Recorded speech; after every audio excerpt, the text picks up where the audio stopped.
Mga kaibigan, magandang gabi. Ito ang oras na muli nating hihimayin ang mga kwento ng kababalaghan. Ako si Papa Mark at narito na naman tayo para sa isang espesyal na kabanata ng mga kwento sa dilim. Ngayong gabi, tara't magpahinga sa inyong mga upuan habang handa nating pakinggan ang isang nakakabighaning kwento tungkol sa isang grupo ng mga kaibigan na nagpasyang pumasok sa isang lumang bahay sa gabi ng kababalaghan. Handa na ba kayong kiligin at matakot? Magsisimula na tayo. Subalit bago natin simulan ng kwento, tandaan natin mag-ingat palagi. Hindi lahat ng ating nakikita at naririnig ay palaging totoo. Ngunit sa gabi ng kababalaghan, minsan ang katotohanan ay mas nakakatakot pa sa mga kaibuturan ng dilim. Narito na ang Tinig sa Dilim. Sa mga gusto makipag-ugnayan, maaari kayong magpadala ng inyong mensahe sa aming social media platforms gamit ang hashtag Tinig sa Dilim. Huwag kalimutang mag-ingat mga kaibigan. Magsisimula na ang kwento kaya't makinig ng mabuti. Handa na ba kayo? Samahan ninyo kami sa kwento ng Tinig sa Dilim.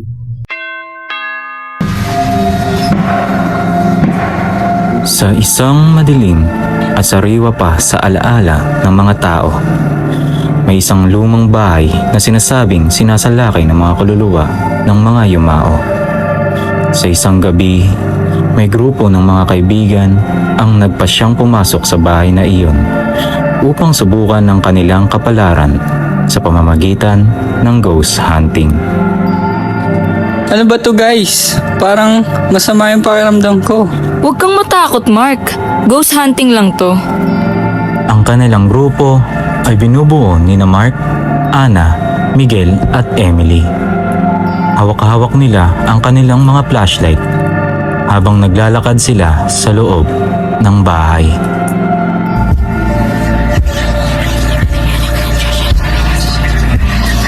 May naririnig ba kayo? Parang may mga boses sa paligid natin. Habang patuloy silang naglalakad, biglang napansin ni Ana ang isang larawan sa pader na tumitingin sa kanila. Ayan na! May humulob na larawan! Teka.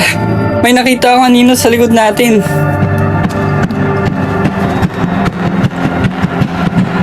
Sa gulat at takot, nagtakbuhan ang grupo palabas ng kwarto.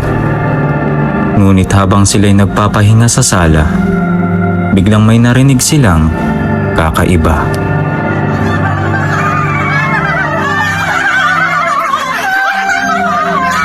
Ano yun? Parang may nag-uusap. Sino kayo? Lumabas na kayo dyan! Sa pagbukas ng pinto, sila ay napalibutan ng dilim. Subalit sa gitna ng kadiliman, may isang malapit na bintana kung saan dumadapo ang liwanag ng buwan.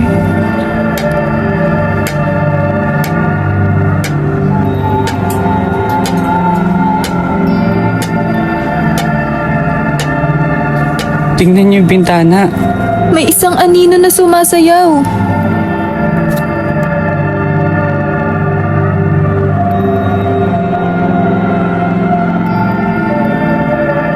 Ang kanilang puso ay bumilis ang tibok. Hindi nila malaman kung ito'y isang pangitain o tunay na pangyayari. Ngunit sa kabila ng takot, sila ay nagtangkang lumapit sa bintana. Anong gagawin natin?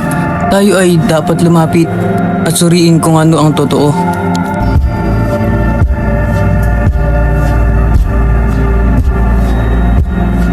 Sa kanilang paglapit, biglang nawala ang anino at sa halip, ang bintana'y naglaho ang liwanag. Anong nangyari? Nawala na ba sila? Hindi ko alam, pero parang may kakaiba sa lugar na to.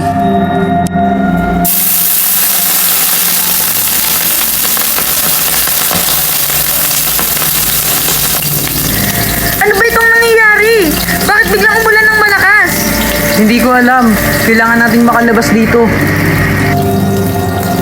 Sa gitna ng bagyo, ang kanilang takot ay lumalim pa ng biglang may narinig silang nakakabingin na hiyaw mula sa loob ng bahay.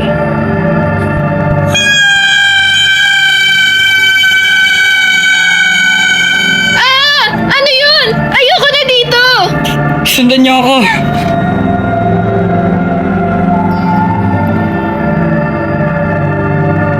May alino! Takbo!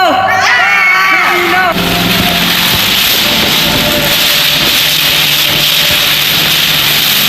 Sa gitna ng malakas na ulan at kidlat, ang grupo ay patuloy na tumatakbo nang hindi nila alam kung saan papunta. Walang anuman ang nagpigil sa kanilang pagtakbo hanggang sa kanilang marating ang labas ng bahay. Ngunit kahit na sila'y nasa labas na, hindi pa rin sila nakakalimot sa mga pangyayaring kanilang naranasan. Huwag kang magpapadala sa dilim. Kami ay naghihintay. Hindi ko na kayang magpatuloy! Tama na ito! Tayo ligtas na. Hindi na tayo babalik sa lugar na iyon. Sa kabila ng takot, patuloy silang naganap ng kasagutan hanggang sa biglang may narinig silang boses mula sa kaharian ng dilim.